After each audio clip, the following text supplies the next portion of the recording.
If you haven't watched it already, the last map of the grand finals of the first Counter-Strike 2 IEM down in Sydney was incredible.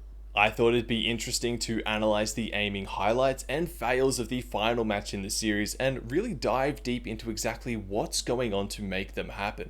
For the record, I haven't personally played much Counter-Strike, but I do know an awful lot about aiming, and that's what I'll be focusing on. In the first pistol round, Rops has great crosshair placement, but he sees that Grim is jumping across and looking away, so he has a moment to line up the shot. He fairly closely tracks him, making me think he was looking for the headshot at any moment in case he was discovered, but didn't want to risk taking the shot in the arc of the jump if he didn't have to. You can see he flicks ahead looking to have Grim walk into the crosshair, but as luck would have it, Grim moves in a different direction moments before taking the shot, which causes him to miss. So he has to micro flick back to the head to secure the kill. It's important to remember that everything these players do is happening behind a filter of their reaction time. From the perspective of Rops, he is reading and predicting Grim's movement, and on his screen, that translates to Grim moving across it to the right. So he places his crosshair ahead of this movement, and when he expects Grim to be there, he shoots. Unfortunately for him, Grim started moving parallel to the box and as a result stopped moving to the right from Rops' perspective, leading to the missed shot. Next, he sees that Halzerk has been tagged and slowed down, making his jump almost entirely vertical, so he wisely places his crosshair in the head's trajectory for an easy shot. Here we have Rops again, and he is adjusting to hold the angle quite tightly, but Elige pops out and makes a run for the box. Despite Elige's head running right through the crosshair, he doesn't take the shot, because his reaction time hasn't caught up yet. When it does, you can see Rops reacting to Elige's movement toward the cover of the box, and with the jump locking him into a predictable trajectory, he can safely track him down for the kill. Now, he knows that the others will almost certainly be following, so he flicks back over to the corner, and what's interesting is that his crosshair is actually really well positioned to take this fight now and in the next few moments. But as soon as his reaction time acknowledges they're in front of him and moving to the right, he flicks ahead to spray where he anticipates them to be. Unfortunately for him, they immediately strafe back the opposite direction and take the fight. Please excuse my ignorance of CS if this doesn't make sense, but it seems like the optimal play for Rops aim-wise would be to anticipate that the following targets would take the fight because Elige helped reveal his position. And for them to take the fight, they'll ideally need to counter-strafe for accuracy so they wouldn't continue hooning in one direction. This wasn't planned, but funnily enough we have another Rops clip where he makes a clean flick to the head for a fast kill, but once again falls victim to reaction time. You can see that he adjusts his crosshair to where Elige's head is about to be, but Elige counter-strafes and crouches, which completely throws off his aim. I'm curious to see how the rest of the clips pan out, but at least for Rops, for his aim, it seems like he could benefit from relying less on his instincts and reactions and instead aiming according to expected player behavior. If Rops himself is counter-strafing to take a duel, it is reasonable to expect the opponent will be doing the same.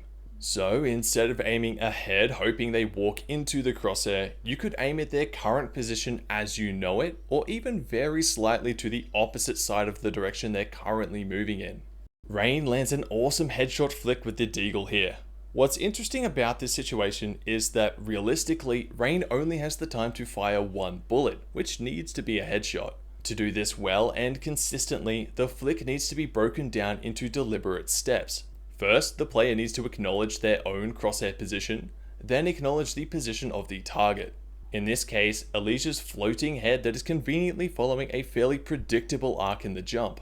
Next, you need to move the mouse the distance you have calculated between the crosshair and the target, and finally to click, which Rain executed perfectly. If any part of the process is missed or done poorly, your flickshot consistency will suffer. If you find that your flicks over and or under aim regularly, you probably aren't paying attention to your crosshair and target position. If you fire too early or too late during a flick, you aren't separating the movement and the clicking portion of the flick shot into their own actions. Elige missing these shots is painful for me to watch, and the cause of it is one of the main reasons I've personally had a hard time getting into CS in the past as an aim enthusiast. Aim-wise, Elijah's pretty much bang on target, but the weapon spread and movement penalty has all his shots flying off away from his crosshair to the right. From what I can tell, Hellzerk missed this shot primarily because of the awkward timing. He places his crosshair tightly on the corner, which means he needs to react very quickly to a target peeking to get the shot off before they move past it. That's fine, and he is capable of doing that, but the target peeks before he is ready. When you hold an angle, you sort of enter this state of focus where you're intently concentrating on looking for the slightest movement so you can click as fast as you can. It looks like his mind was occupied with the placement of his crosshair and hadn't quite switched into that focused state yet. So when the target peaked, he missed the timing and shot too late. Ideally, he would have acknowledged that the target surprised him, and knowing that if that happens, he needs to flick a little further ahead to compensate. I thought this clip from Carrigan highlighted a few very interesting things. First, crosshair placement gets talked about a lot in CS, and for good reason. And this first kill especially was a great example. It looks like there's some slight spectator delay, but from what I can tell, he didn't have to move his crosshair at all. The target walked into it, Carrigan clicked and got the kill, all without aiming. It's important to cater your crosshair placement to your own reaction time, and Carrigan has nailed that. Ideally, you want your reaction time to acknowledge the enemy has peaked right as they enter your crosshair, so all you need to do is click.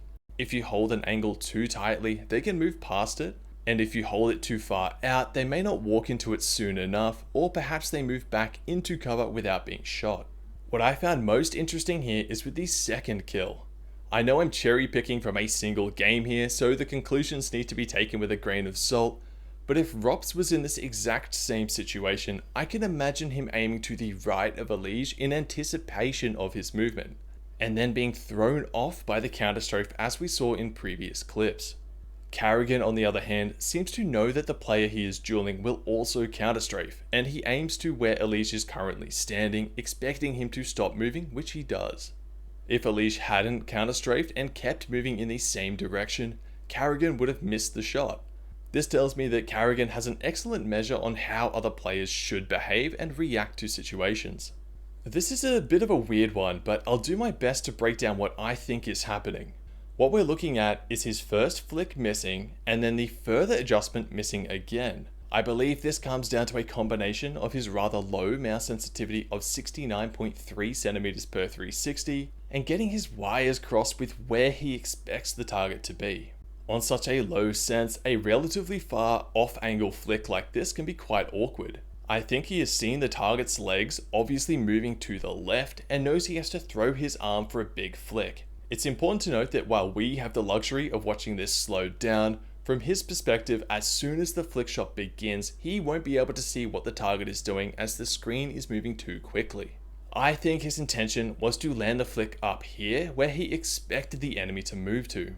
Realized his flick fell too far to the right, and then adjusted to his original intended position. We can see the target strafed back the other way, and the reason he didn't react to this, in my opinion, was that he was preoccupied with the complexity of the flick shot. There's only so many things we can do at the same time, and all of this is happening in a fraction of a second. Elige features in another frustrating clip. You can see here that his crosshair sits directly on the enemy's head for several moments before moving off to shoot the other target. There isn't much Elige could do about this. It's simply a great example of how everyone is playing with outdated information thanks to reaction time.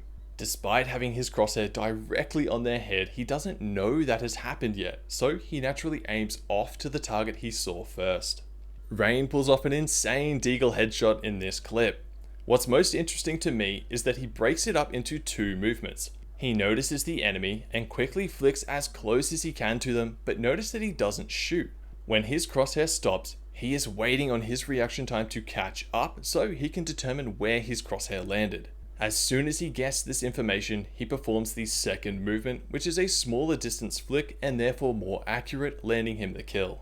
As a rule of thumb, the further you have to aim on screen, the less accurate you are. If that enemy had peeked out with their head, Rain may have had to risk the one motion flick shot to have any chance at winning that fight. If he were to flick in two motions in that scenario, he would have to rely on the enemy missing. Both options carry their own risks, but props to Rain for realizing he had the time advantage and could go for the safer shot. There's not too much to say about this one, besides it being a clean flick by Grim. What's most notable here is overcoming the pressure of the situation. Having an enemy come out of smoke right in front of you can easily lead to a panic flick that either over-aims or has you firing too early in the flick. So props to Grim on playing that so calmly. Once again, Carrigan's crosshair placement and understanding of play behavior is remarkable. You could consider this to be fundamental to any high-level player, but being able to consistently execute it, especially at the tail end of a grand finals, is very impressive to me. Twists unfortunately misses 2 AWP shots in a row here. The first of which looks like he may have clicked a tad too early in the flick, which, considering the pressure of the situation, is entirely understandable. The second looks like it was fired at the right time if we ignore the spectator delay, but was under-aimed. This could be a completely misguided extrapolation, but I'd like to touch on zoom sensitivity for a moment and how it can divide players into being rifle players or snipers, rather than both roles being more accessible to both camps. In Counter-Strike, the default zoom sensitivity is 1.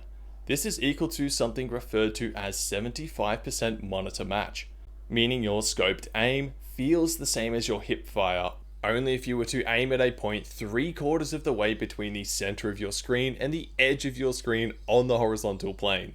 Before I lose you to this explanation, this ultimately means that the default zoom sensitivity of 1 in Counter-Strike makes your scoped sensitivity feel a bit too fast when compared to your hip fire.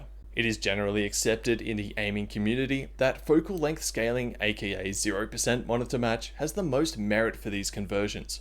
And for the AWP in CS, that would equal 0.82 for the first zoom and 0.79 for the second zoom. This video from mousesensitivity.com is a great example of how it works.